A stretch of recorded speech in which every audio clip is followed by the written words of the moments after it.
Well, all right. Welcome, everyone. Welcome, everyone, to Prank Bar in LA. Give Prank Bar in LA all the love you can possibly give. Give it right now. All right. So, welcome to Poem of the Week presents a badass lineup of poets. I wasn't allowed to put that in the official AWP register, but that's what this is, an official badass writer list of poets. Okay, so I'm McFadyen-Ketchum. I started Poem of the Week 19 years ago, and the way it started was very simple. I was in graduate school.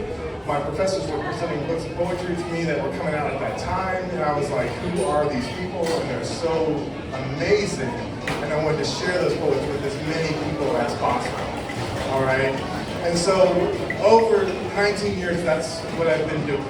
Basically celebrating one book after another that I thought was amazing and that I really wanted to share with everyone that I possibly could. And so that is what this reading is about tonight. This is my lovely wife, Karen.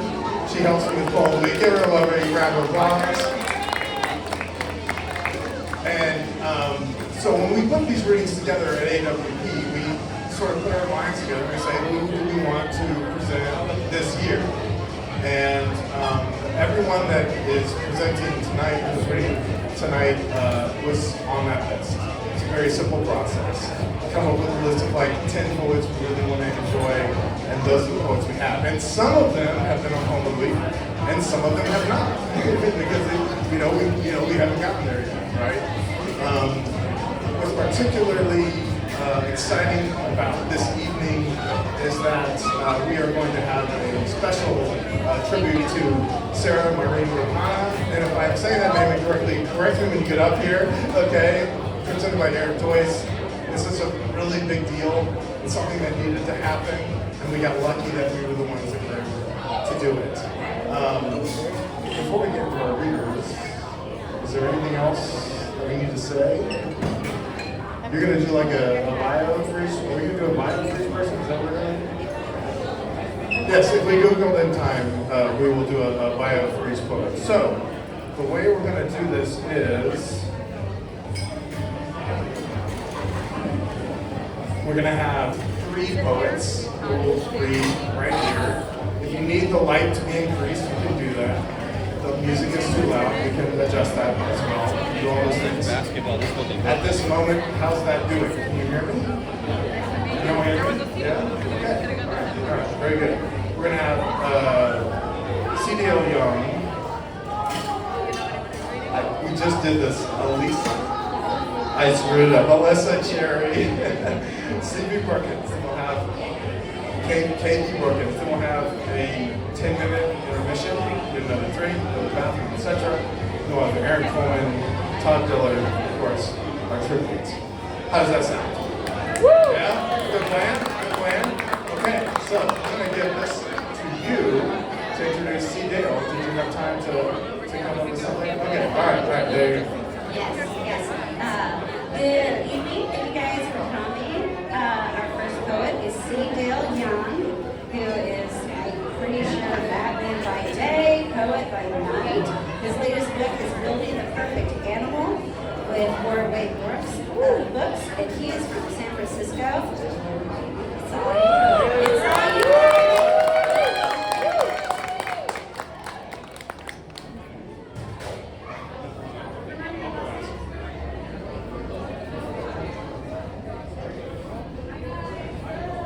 I might need a little bit more light, but I'm going to try and go ahead and do it anyway.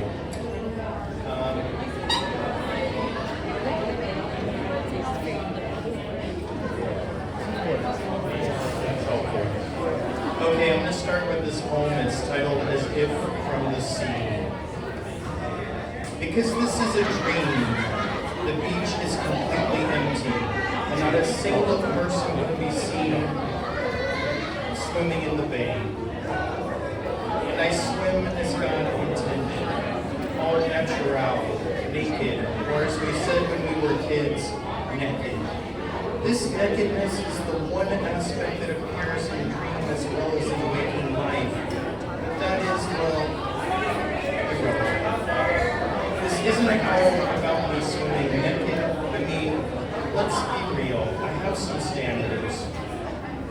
But the sea is calm, almost like a lake, and the water is so blue. It's easy to make out the small fish darting in small circles nearby.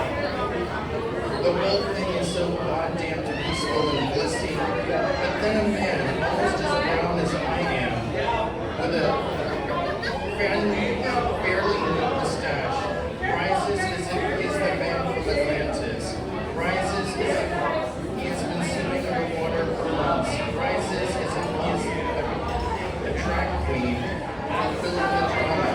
Okay, that may be me pushing it a bit too far, but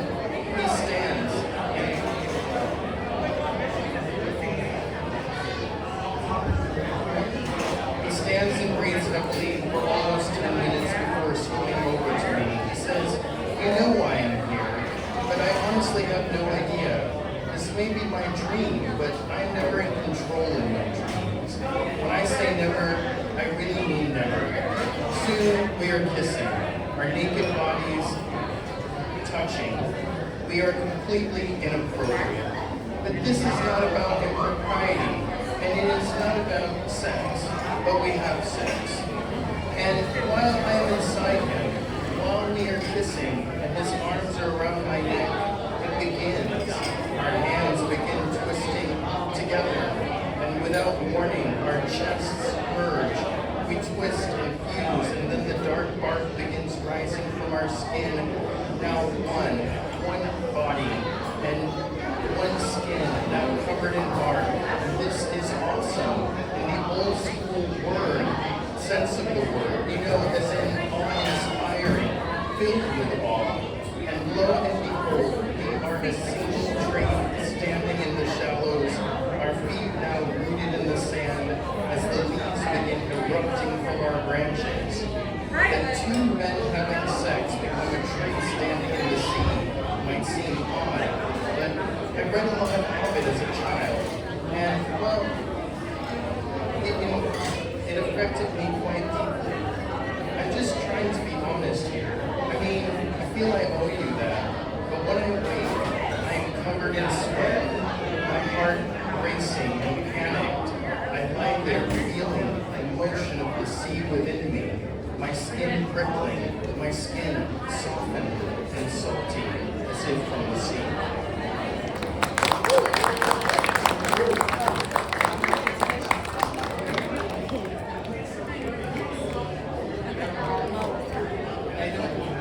I don't want to have this poor lady standing here. It's the brightest little girl. I'm sorry.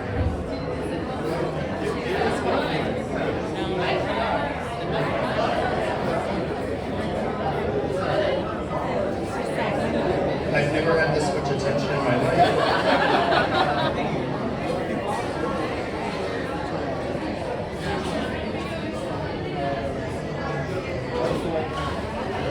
Torn. There was the knife and the broken syringe, then the needle in my hand, the true cut followed by the knife loose suture. The wall behind registration listed a man with his face open. Through the glass doors, I saw the sky going blue to black as I did 24 hours earlier when I last stood there, gazing into space, into the nothingness of that town. Back to the head, knife to the face, they tore down the boy in an alleyway, the broken syringe skittering across the sidewalk. No concussion, but the face torn open, the blood congealed and crusted along his cheek. Stitch up the faggot in bed 6 is all the ER doctor had said. Queasy from the lack of sleep, I steadied my hands as best as I could after cleaning up the dried blood. There was the needle and the knife blue suture trailing behind it. There was the flesh torn and the skin open. I sat there and threw stitch after stitch, trying to put him back together again. When the tears ran down his face, I prayed it was a result of my work and not the work of the men in the alley. Even though I knew there were others to be seen, I sat there and slowly threw each stitch, There were always others to be seen. There was always the bat and the knife. I said nothing, and the tears kept welling in his eyes. And even though I was told to be quick and dirty, told to spend less than 20 minutes, I sat there for over an hour closing the wound so that each edge met its opposing match. I wanted him to be beautiful again. Stitch up the faggot in bed 6. Each suture thrown reminded me I would never be safe in that town. There would always be the bat and the knife. Always a fool willing to tear me open to see the dirty faggot inside.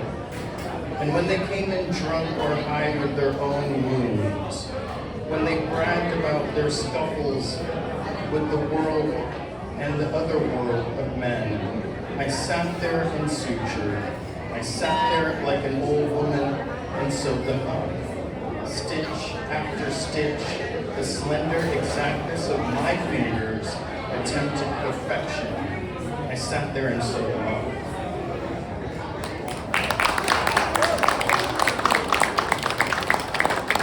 I think we'll end with that. Thank you so much.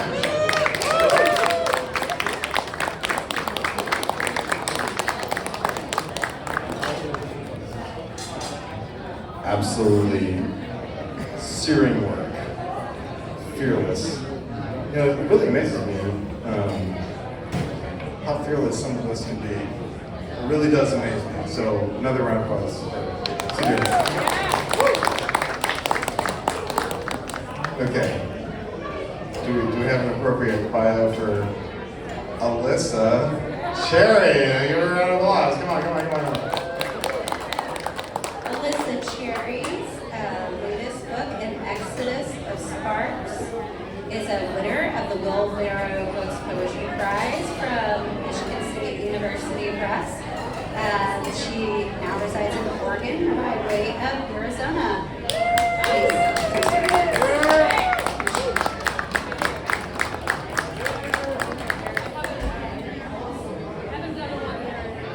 I haven't done a one-handed reading, so first,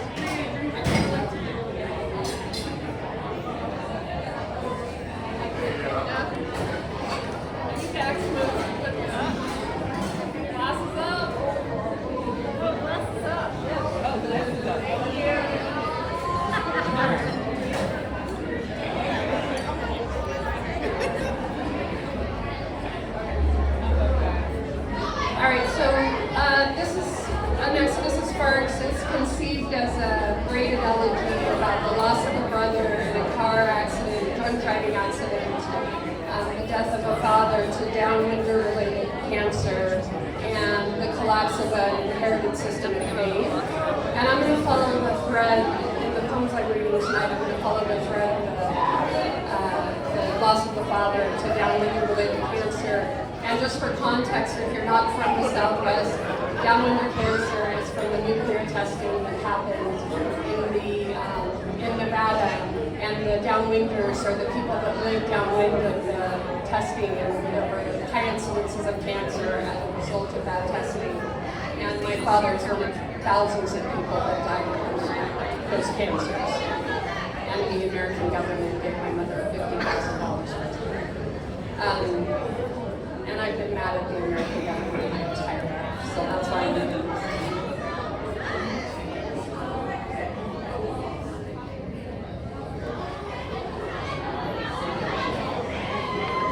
Without any warning, I think of my father's black eyes, blood vessels broken and the sick olive green of his skin, turning sallow in the days that followed the fight on the basement stairs, where a bear bolt lit my brother's ascent, his fist flying, his mouth spitting sparks as he rose. How many nights before my father paced around through time, watching for my brother's headlights just going into the driveway. How my brother once let me sleep against his rib cage, the night the planets all lined up and I thought we were going to die. Without any warning, the compression of love and history in these landed blows, the old man's joints slowing as he pulled his punches and allowed my brother to rise and win, while my brother's friends watched from his bedroom door. The blown glass bong upended, the Crown Royale sack of D&D dice dropped and scattered like bright jewels across the unfinished floor. And the next morning, how they proceeded to love one another again, sheepishly at first, with swollen jaws and bruised knuckles, how a light poured through a fist-sized hole in the drywall and illuminated our mother.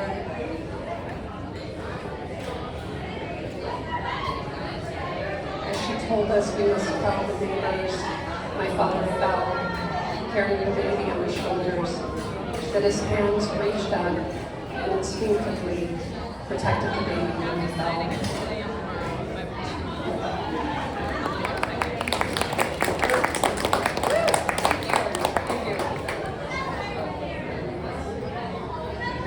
The cold that settles lips. That poor cadaver resting in the dissection lab might be in her 60s, but the skin over her ribs, peeled neatly back, looks like a young cormorant ascending from a salt marsh. In order to really see her face, haloed by lank hair, shot with silver, eyelids as thin as onion skin, I had to drown out the brutal chatter of other biology students circling the table. And when I comb her liver passed to me like a sacrament tray, I find its weight contains a vain glory. We are young, some of us just beginning to fall in love. Our hopes pinned by that withered red knot, slick with glycerin. Some of us think we're ready to see her dead body. But when the sheets are pulled clear, the backward hush of revelation is like holding a nest of fledglings in our mouths. So that years later, when I lay my hand upon my father's still breast, fingers unfolding across his burial whites, I will think I hear the babble of many voices, or a reverberation of starlings lifting in flight.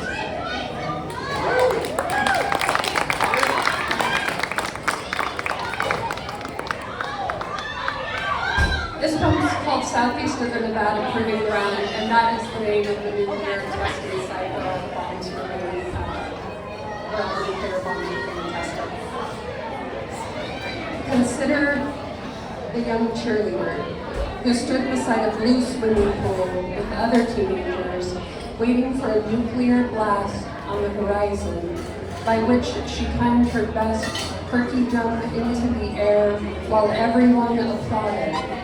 The radio spoke into the world of each listening ear, saying that America is most secure as the sky unzipped itself and a light more infinite than its container loomed toward Las Vegas. 100 detonations in the atmosphere, 828 below ground, where the cheerleaders' bones now radiate beneath the sterile dirt, 70 years into their half-life. Her toes are pointed, her arms make an X across her breasts. After all this time, it appears she is still rising, midway toward a leap, just before her body leaves the earth and arrives at air.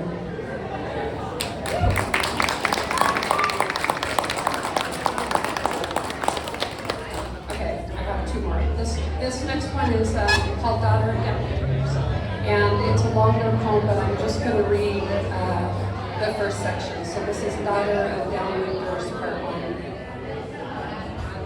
Minds pitted by the fentanyl drip dripping reprieve into his burning body, my father loses the thread of time and mistakes me for a stranger, standing beside his hospital. I tell him, remember, I'm your daughter, and he demands that I prove it by showing my back to him. So I, obedient to the very end, turn, unbutton my blouse, and tug it down till the small orange stones of my upper spine and the shadows between my shoulder blades are revealed to him. But before all this, I once brought my guitar to his room so I could play for him. Halfway through the first song, my throat opened like a gate and a stone fell out. I thought I heard a violent flutter of wings, but it was only footsteps rushing to the doorway where 3 nurses appeared, breathless, and one said, "Oh honey, we thought he had died and you were crying." And my father couldn't stop laughing. My father found it delightful.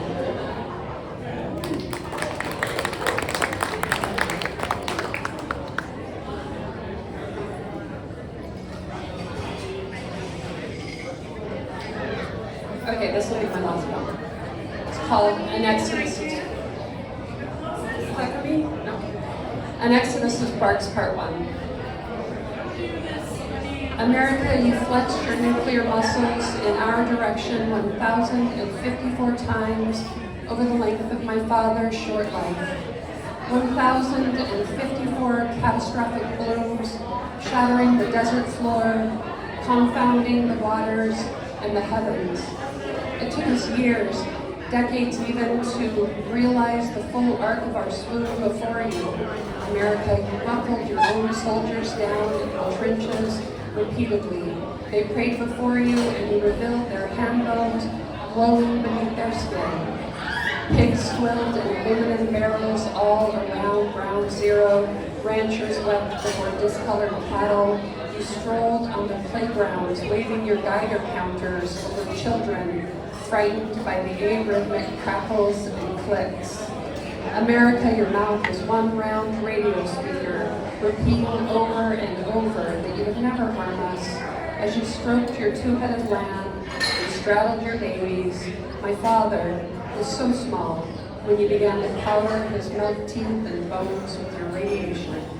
It drifted across the southwest as quiet as pollen, while his body swung through time like a net, gathering up your shining particulates until one day his DNA lit up in a conflagration of letters. America, the last time you flexed your nuclear muscles in our direction, my father was almost dead from cancer. You called your final test divider and never once looked back. Still, he believed in you until his last monitored breath. America, face resplendent, amber eyes blazing my father's ruination. When he died, his curled hand looked like it still clutched at your garment's bright hem.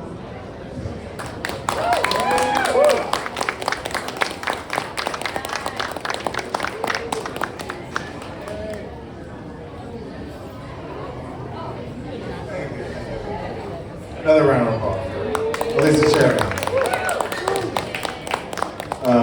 What was that thing I said about courageous poetry? I mean, here it is. Here it is.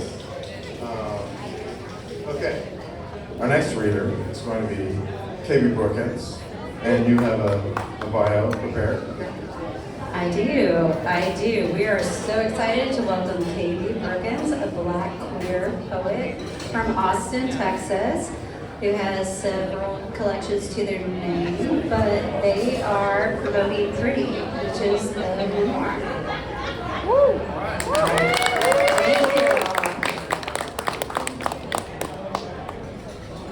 Hello, can people hear me? Yes. All right, I'm gonna read all of my poems that have something to do with bars. Turns out I have more than I thought I did, and I wanted to be topical. All right, this first one is called And Somehow Men Are Nicer to Me Now. The only context you need is that I'm trans, and so I know that people treat people differently based on what they look like. And somehow, men are nicer to me now. They say, "Hey boss," at me in restaurants. They hand me the check. Ask me about the game of who versus cares. Gives me tips on how to talk to women tangential from the bar. I wonder what about me makes them chipper and chatting thinly about interestless shit. Is it my chest? The disappearance of my hourglass figure? The chin hair? Stubby and manly as livers drowning under kegs of cheap craft beer? They tell me not to drink fruity shit tonight. Like yesterday, when I couldn't get any investment in my breath, didn't happen. Like everything I've lived through isn't etched in the beer they tell me to marinate in oils. It'll grow, bro, they say. Every man treats me like I'm living now. Somehow, when this life is over, I will have lived both sides of an offensive line. Throw me the ball, fam. I'll be sure to run into a teammate. Tell them how men are the silliest thing since touchdowns were invented. Thank you.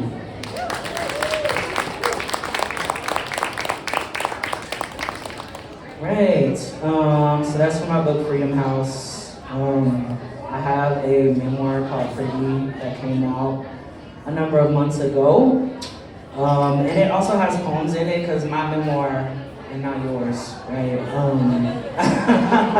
When you write a memoir, like the story of your life, right? Like you get to decide what form it takes. And for me, I literally think in poems. I don't think very linearly. And I wanted a hybrid genre memoir because those are the memoirs that I'm very, that I like the most as a reader. So, this poem is called You Can Call Us But. It's just two black queer kids growing up in Texas. You can call us, but we won't pick up the phone. We're gone away for college. We close up shop on our hearts. We loose from the family chains of queerphobia. We lose all people that love us badly. We sing songs walking to the club. We visit each other's hands when dancing silly in the club. We visit our family when they guilt trip us enough. We introduce our college friends, mix them into a friend stew.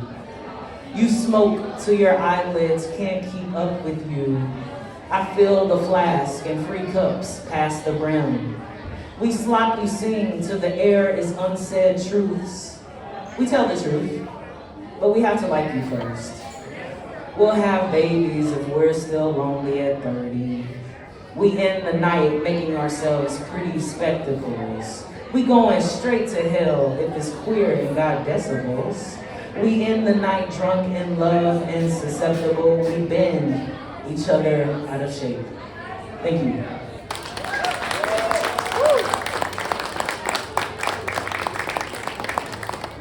Okay, this is my last poem. Thank y'all for having me. If you are interested in any of my books, they are available anywhere books are sold. I didn't bring any books to sell because, I didn't want to. So that's just the vibe tonight, bro. Like, it's the end of AWP and I'm tired.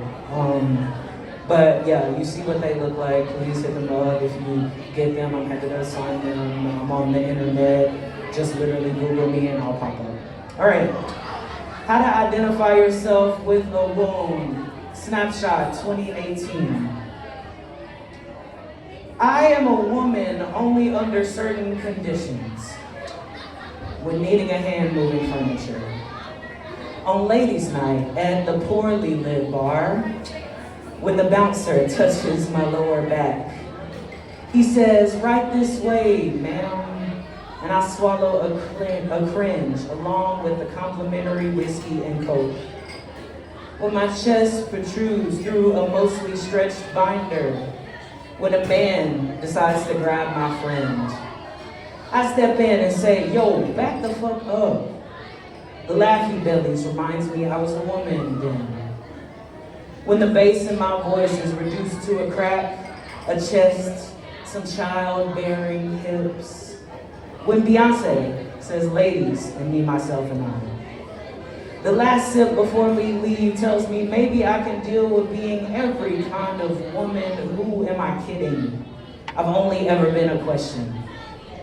Laugh? Wound? Sure. I am mistaken for a woman only under certain conditions. Thank you.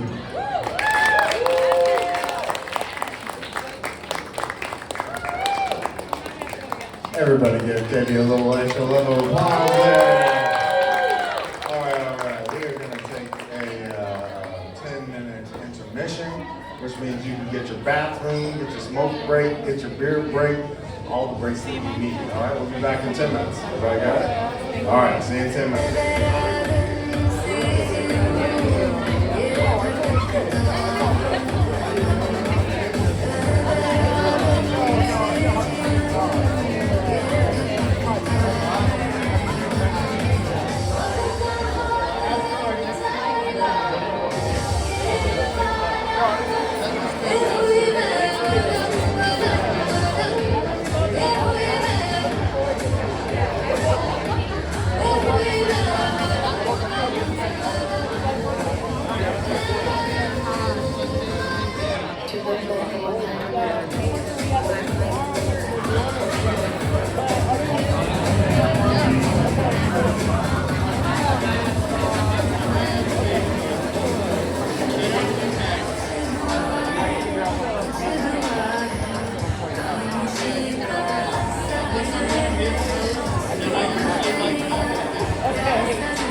have to tell them I have to leave.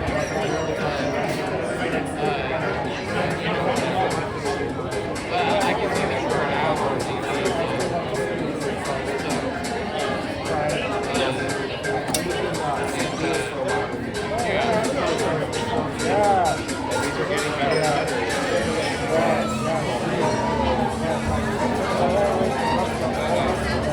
yeah. All right. Everybody, we are back.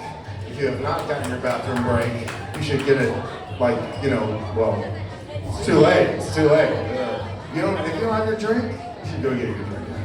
Okay. All right. We got 3 more readers.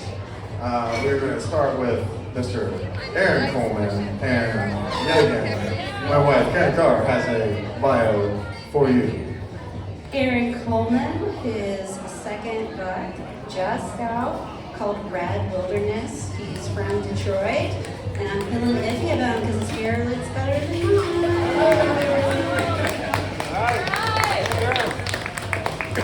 Thank you so much. No, it doesn't look better. The bob is coming apart at this point in the night. Thanks for being here. Thank you, Andrew. Thanks to Frank Barr. As I was just having a nice conversation, I'm grateful for the community of poets gathering in the ways that we do gather, in the midst of it all, with the glasses clinking, We should have some poems here too. And this first one, it's titled "In the City of Tenderness and Desperate Promises," and it's to my hometown, Detroit. Punctured in the soft hour, we tried a new way home. Past the pawn shop, neon green with memories, she came away with me from broken roads. Bird bone litters tall, forgotten weeds. We paused to try to see inside each fractured hollow. But hard rain hurried us as slanted ground that was a risk became a gulch. Silent tilted heads appeared to prey on a passing city bus, but eyes lie. Who am I to say that I have seen too much to trust another stranger, to learn to start over? The end got here before us. Each footprint deep and flooded with chemical runoff, technicolor surfaces with no real border. Bones don't float, the birds or our own. The room turned blue and bottomless, but it wasn't waves and isn't water, just consequence. We wander in what endless sound and learn to call it falling until she says, this love is a decision. Not to forget, but to keep going. Nothing else. I wonder if we are bound to drown in chance and mangled maps, slick with rain, rock moss riots, money green, until tornado green, churning like our city's restless silence.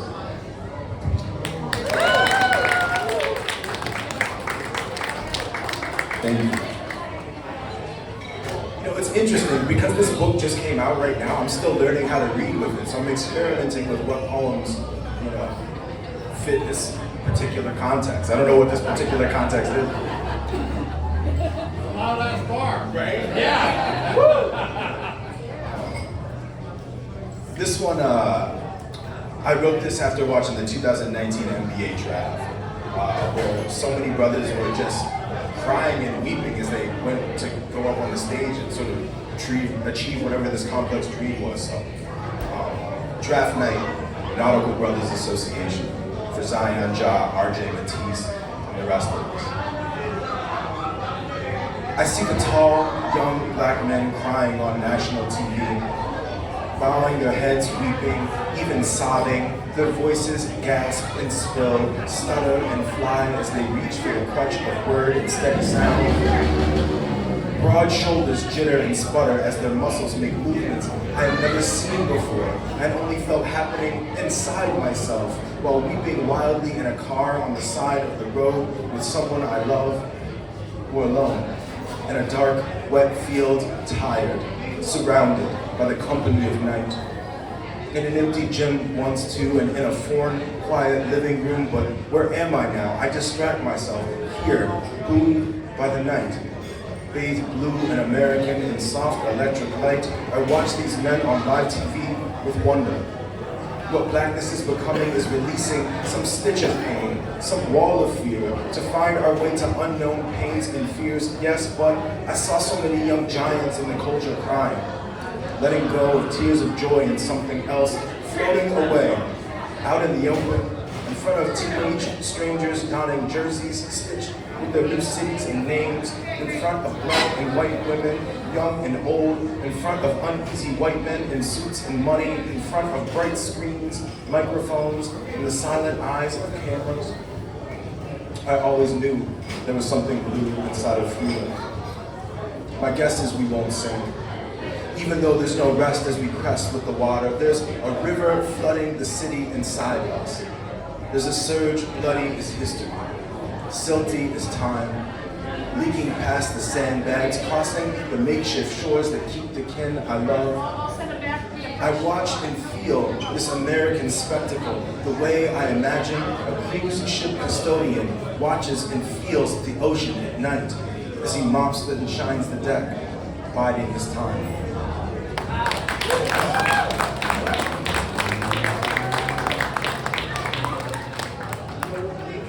Maybe just two more.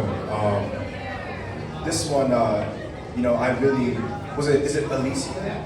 Alyssa. I appreciated what you were saying about how your book is sort of weaving together these different griefs, trying to understand the relationship between them. I'm reading some of the, I'm surprising myself with what I'm reading here tonight, but a lot of the poems are for people that I've lost. And this one, it's titled My Big Brother Olivia, and it has an epigraph from James Wright's poem, The Father. The epigraph is, in paradise I poised my foot above the boat and said, who prayed for me? My big brother, Olivia. The gloss red circle that hits the bottom of the beat-up solo cup begins to tilt back down toward the ground, and his nose and his mouth come back into view. The pupils of his syrupy eyes never leave the question of my face.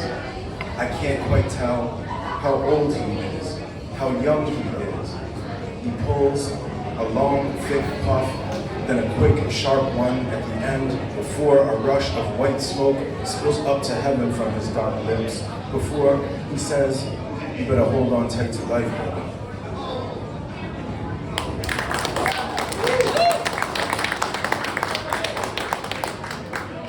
This last one is a little bit longer.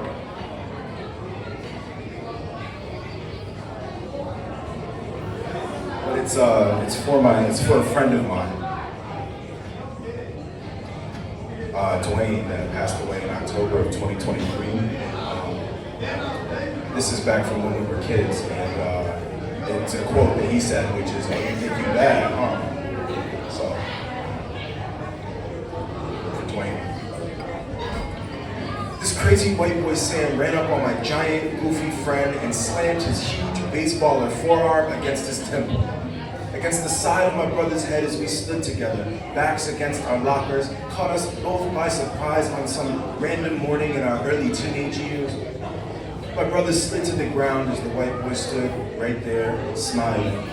So the moment swelled with silence as too many 15-year-olds to count. Somehow, all of a sudden, became quiet and watched as something primal and American between black and white boys spilled out of ruckus what-if daydreams and confronted us all with, oh shit, and what now? And none of us stopped to think why, or what for. Even now, I remember the coarse iron feeling in my shoulder blades and a stone contortion on my face, but I was still just standing there, unmoving. Was it even one breath later when my brother slowly stood up and said, too calmly, "What do you think you bad, huh?"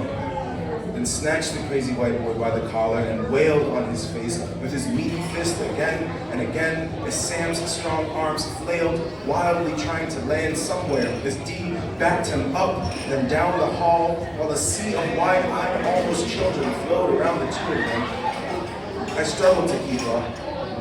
The crazy white boy's nose open. Blood was everywhere, in his mouth, on his clothes, and spattered over D's sky blue polo that was now ripped. And all I could make myself do was watch as they poured down the hallway. I don't remember the teachers or in-school police officer breaking them up. I just remember D's solemn face through the window. Glass as he sat in the main office afterwards. But I think I had his glasses. And I don't know where the crazy white boy went, but this other small and sort of friendly white kid came up to me with enchantment on his face and adrenaline in his voice and halfway whispered, "You're the king of the school now, since D beat up Sam and everybody knows you can fuck up D." And I don't remember what I said to him, but I do remember my confusion. The feeling of being watched in yet another way now. And how D probably would have whooped my ass or anybody else's as he rampaged in a straight line down that hallway, and how crazy-ass white boy Sam seemed so unpredictably dangerous. Where was he now? I didn't feel like the king of anything. I felt forced into being some new level of big black imposter. And sure, I was a monster on the football field or in the paint on the basketball court or with a smooth round metal shot put in my hand. But what kind of king did this small, naive white boy speak of? What was he so excited to see me lord over? What was he wishing onto me or into me? What kind of violence did he want more of? I don't remember what happened next. I do remember some months later, D's stepdad tried putting his hands on D, and the stepdad got knocked out too.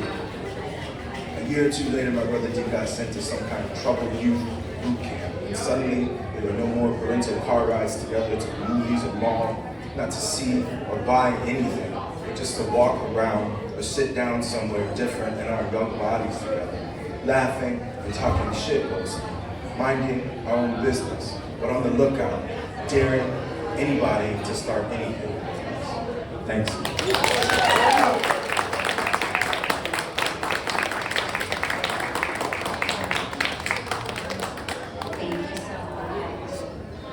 I think you just like sort of described middle school for me and for a lot of people, man. Absolutely beautiful. All right, so we got 2 readers to go here. Next up is Todd Dillard, and one thing we haven't talked about yet so far is that every poet reading tonight has a book either out like today or in the last year or 2. All right, and so you know if you're wondering the selection process, these people are looking to sell their books and get them out there. So go over to them, tell them how much you love them after this reading, pick up a book or 2. All right, you got Yeah. Todd Dillard has won the inaugural Drunkies Award for the best thing to read while drinking a beer. I think that means all of you. He burns quesadillas and tweets too much out of Philadelphia, and his chapbook, Ragnarok, at the Father-Daughter Dance, is available from Variant Lit. Thank you.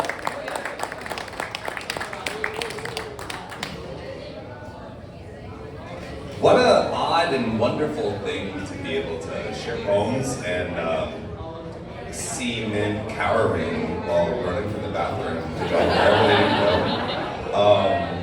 I love the posture of fear they have while they're bearing witness to our poems.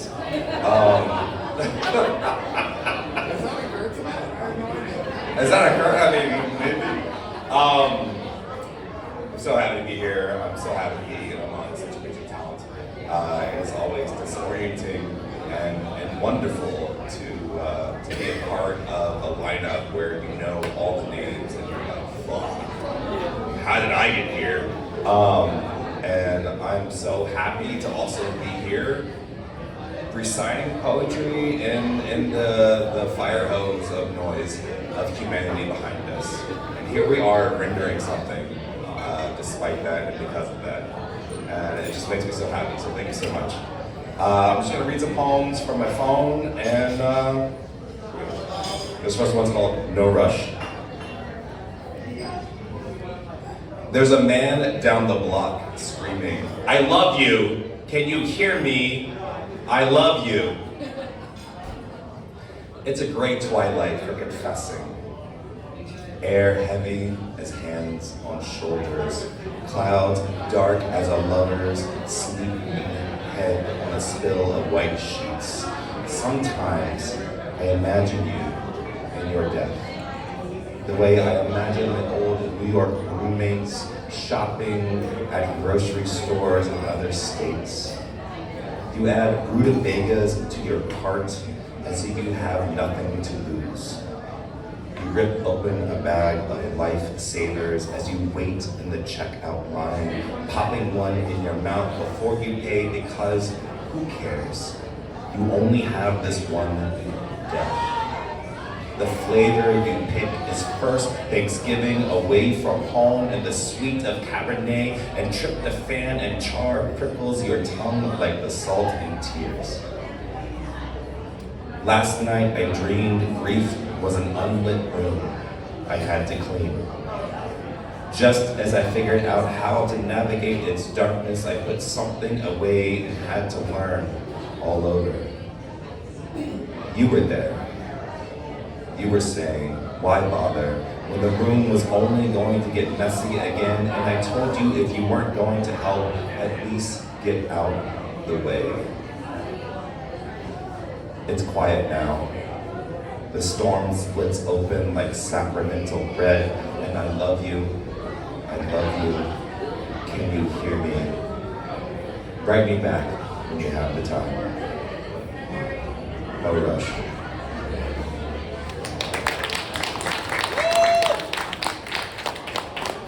This is my Drunkies poem that won the award for best thing to hear while drinking a beer. So for those of you who are beer inclined, this is for you.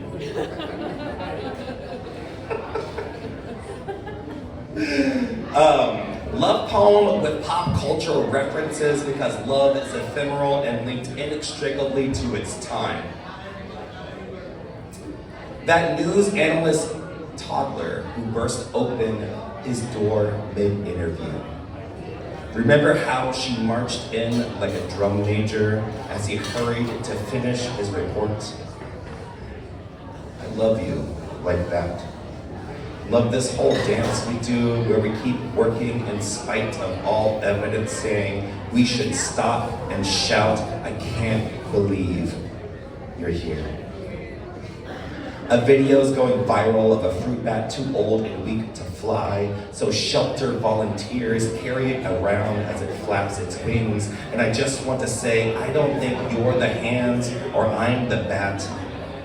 I think we're its hunger and its bowl of fruit. Remember the blue dress, how it wasn't blue? Or those escaped alpacas frolicking on the freeway? What I like best about them is how we were naked when they happened. We missed them. We didn't miss anything. Sometimes I don't tell you I love you and instead say things like, the moon has a new moon this week. And I love how you say, yeah, I saw that.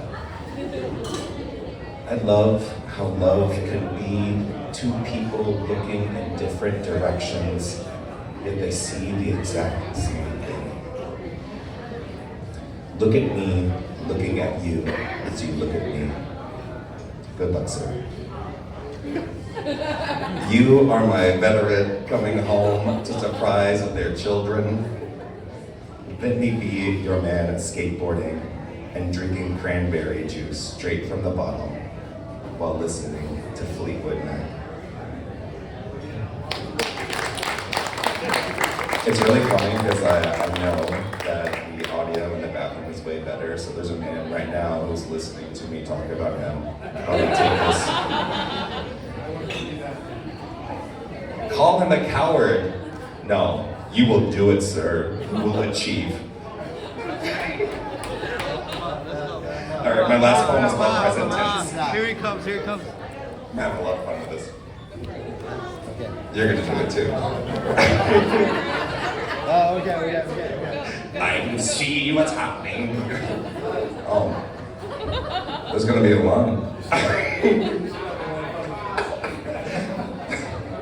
I like how you also have to press a password to get in the bathroom. Y'all know about that. It's 1984. I don't know what he said, but anyway. This club was called Present Tense. It's the last one. My father is telling me about his dog, how it fell into a well when they were walking down a wooded path. His dog ran across some rotted planks. The planks splintered and whoosh. My father says, "No more dog." I look at the clock and remind my father, it's 3 a.m. "I'm not finished," he says. He tells me about the rope he bought, the bucket, how he knotted the rope to the bucket, lowered it down, and yelled for the dog to get in. But all I pulled up was more barking. "Dad," I say, "this never happened." He says he can't remember how long he tried to get the dog to shimmy into the bucket, just that at some point when the sky turned tawny, "Dad," as a pitcher of sweet tea, "Dad," he decided to give up. "Dad," I say, "it's late. I'm tired. And you're dead." "Damn it, son," my father says, "let me finish." My father tells me about filling the bucket with dirt and pouring the dirt into the well. And I know what he's getting at. I know he's going to tell me, bucket by bucket, he filled the well and the dog jumped out. He's going to say something about how the dog led him home through the dark. And I know this so loudly, I don't hear at first my father's silence. "Dad," I say, "Dad, are you there?" I keep lowering the bucket, but all I ever pull up are leaves, red leaves. Lately, some gold. Thank you.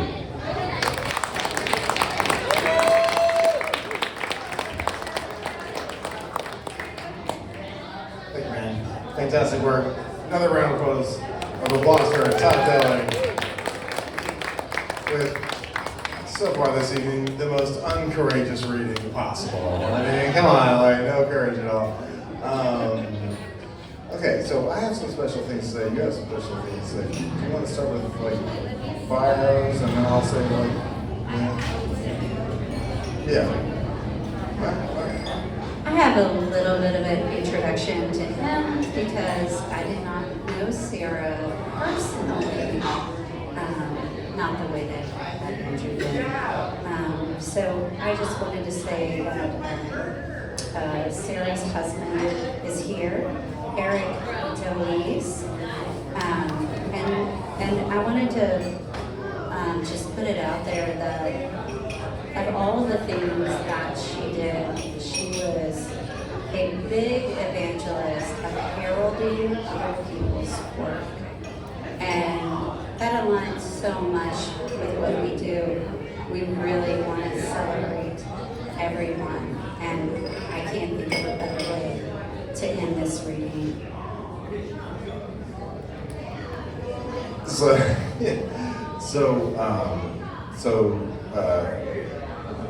Sarah Myrene Rapana.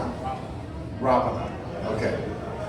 I only knew Sarah as Sarah, so I never knew how to say the last name, right? But that says a lot. We lost Sarah in the last year, and I think a lot of us watched her go through her struggles and really hoped she would get through it. And it was very hard when she did not. Sarah always had my back, and so did you.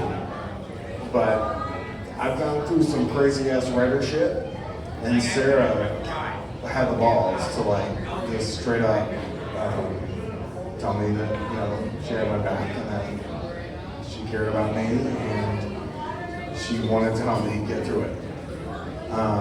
So we're extraordinarily lucky to welcome Eric and to present Sarah's first book that came out before she passed away, which was one of the great miracles, I think, that I've ever seen in my life. So, everyone, please welcome Eric.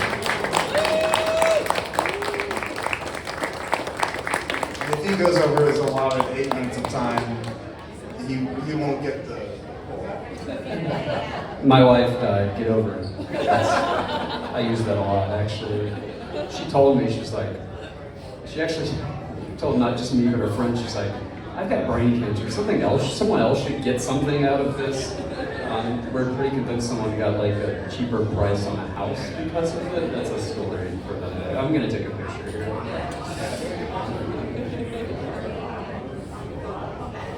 Thank you so much for being here. AMK, is what Sarah called you. Karen, thank you so much for all you did to support Sarah and her work. I've got 4 poems I'm going to read.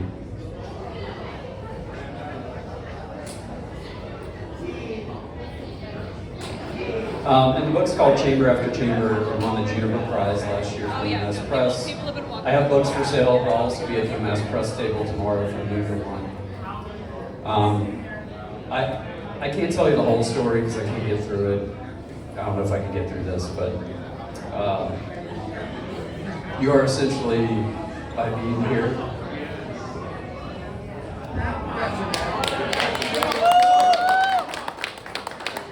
you're fulfilling the dying woman's wish. So whatever AWP debauchery you take part in, you've redeemed it by being here. The people who decided not to be here, they're kind of assholes, but thank you. I'm kidding. Mostly. Okay. I don't know how many of you are familiar with the 1986 cult classic film River's Edge. But it was filmed sort of in the area, and there is a sex doll named Ellie in it. And the best way I know to describe that sex doll is that it is Dennis Hopper's girlfriend. Like, he actually takes it to like a convenience store with him. And Dennis Hopper's character is called Feck. And this poem is called Selfie as Ellie the Doll. I'll also tell you, by the way, a poet Sarah really respected, sent her like glowing praise of her book in her last weeks. And Sarah's response was, and this is the most Sarah response ever if you know her, she really liked the word fuck a lot. And she said, it's a good fucking book. I wrote a poem about a sex doll from River's Edge. Let's see some other motherfucker pull that off. Okay, Selfie is Ellie the doll. I hear things like that burnout who held another by the river by the neck. He didn't love her. He told Feck he stopped her breath to stop her talking shit. It made him feel alive. I've never been. To seem like other girls, I wear a dress. And when Feck, that's my fella, lifts me up, I dance. My bones are air, my lips designed to whistle how a nice girl won't. The skinned fish of my tongue can't feel his kiss, and that, I think, is best. When Feck, he's crying, cast my body to the river, I'm grateful for the chance to rest and travel. Wind tickles my feet until I dance, and currents lift me even higher than I got when Feck and I first met.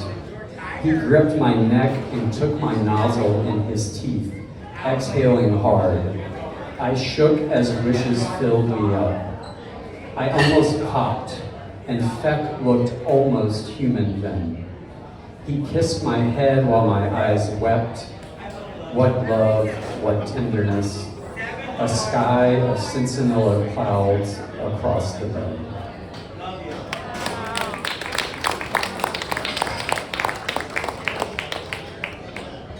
Okay, this one is, so throughout the book, there are a series of poems called When I Say Heart, I Mean. And this is one of those. And what you need to know is that one of the When I Say Heart, I Mean poems before this features 2 high school girls, and their teacher has ordered cow hearts for dissection but forgot to mark the box that they're for deception, and so instead they showed up like you would be preparing them to eat, which is based on a story she actually experienced in high school. Okay. When I say heart, I mean that to dissect the organs Mr. Berry handed out, Callie and I ticked back and forth between the cow's limp heart and bio textbook diagrams. We had convinced ourselves that we were wise enough to take a thing our world had crushed and sold and planned to eat, and, like two awful Jordache gods, restore it to its shape.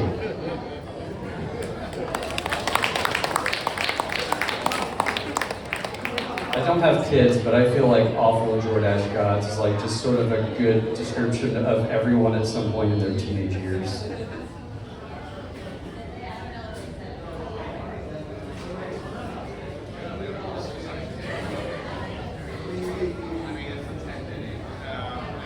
Okay, when I picked this one, I actually did not think about the fact that we would be in a bar, but it works well for that.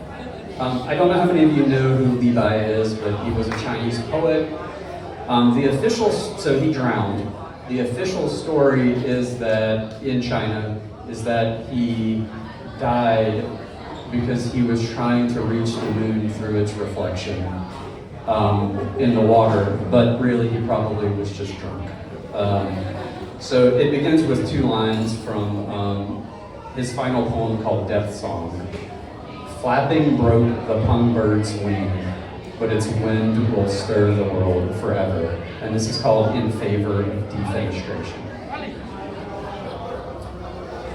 Maybe I should let feathers fall as they'll fly, on the moon like stone, in water, swaying, reflected as they drown, Levi-like, by which I mean drunk, in love with the moon of the river. Line up for ledge stands, children, books open. This lesson concerns whether stones can grow wings. First, a chapter on Levi, who lost his wings. He tied two fans scapula high and tried to woo the moon while her face rested on the Yangtze. The lesson says his robes flamingoed skyward, a reflection, I once thought, of flight.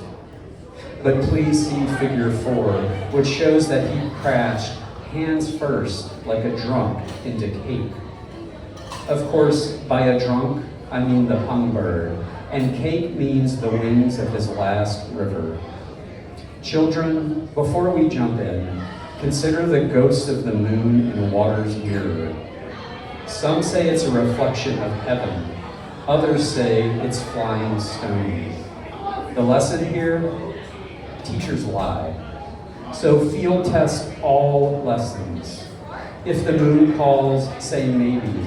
I mean, get drunk on glue fumes, bend whalebone, tie springs, reflect how best to climb the wind. Kids, we must make wings. They say Mount Tongula rises moonward like balloons do, but that's a metaphor. It erodes daily, dwindling before the Yangtze, where waves recite the lessons of people.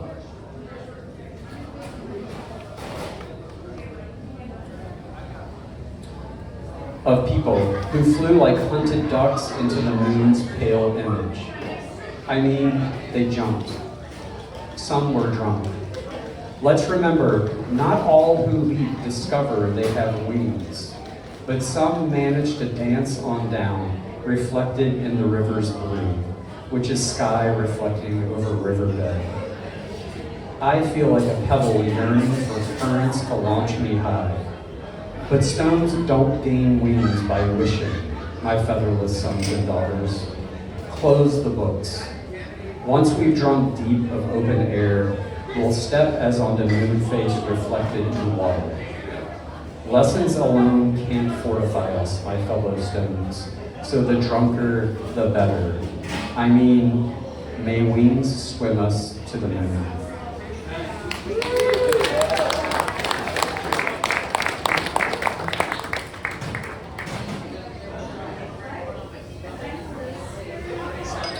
last one, Sarah and I lived in China for a couple years, and this one is set in Chengdu, the capital of Sichuan. I've been closing every reading I do of her book with this poem. The last two lines often really hit me hard, and I wasn't really sure why. I've decided for now, at least, that I think they're like this sort of perfect encapsulation of what it means to be in community. And this is not hyperbole.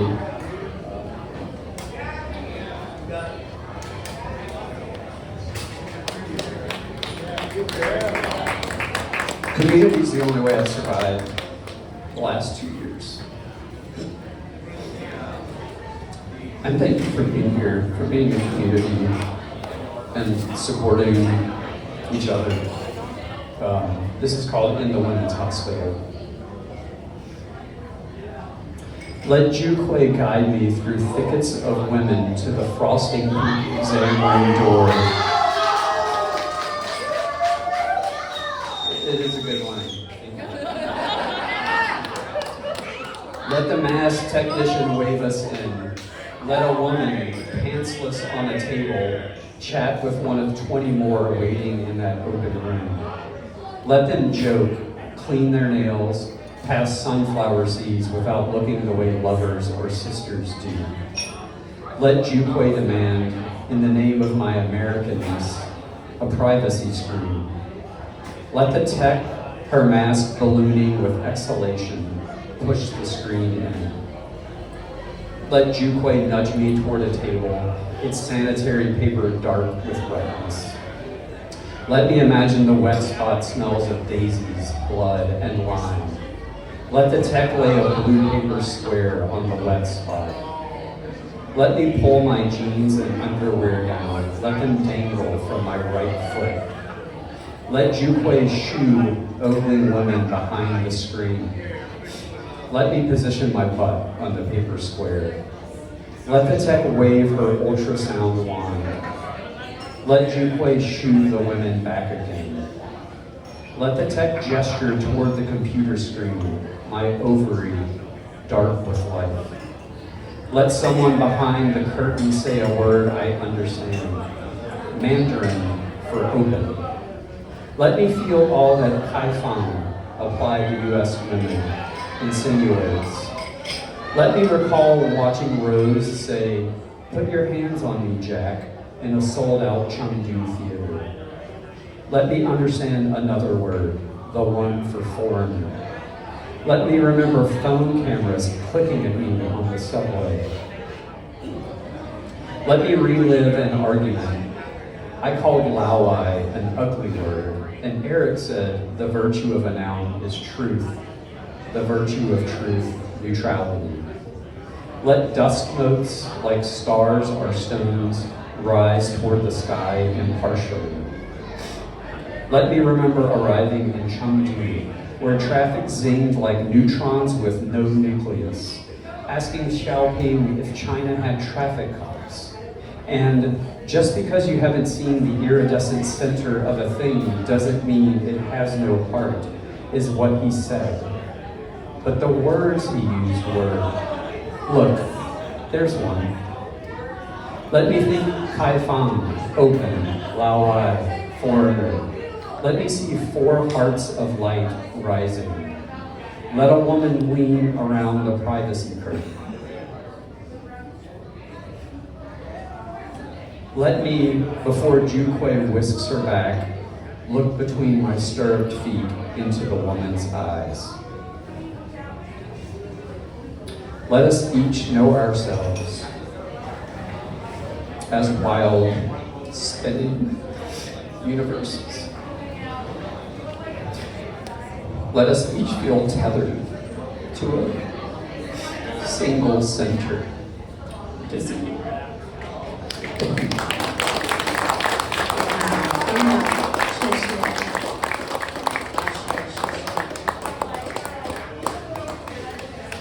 I don't know any other way to end the night except on that right there. Let's give Eric one more round of applause. Truly beautiful night. We appreciate you. You can show your love by buying his dead wife's book, I think. Yes. And as always, go out, be kind, be good to the AWP goers who you don't want to be good to. And we really appreciate you. Thank you so much. All right, good night.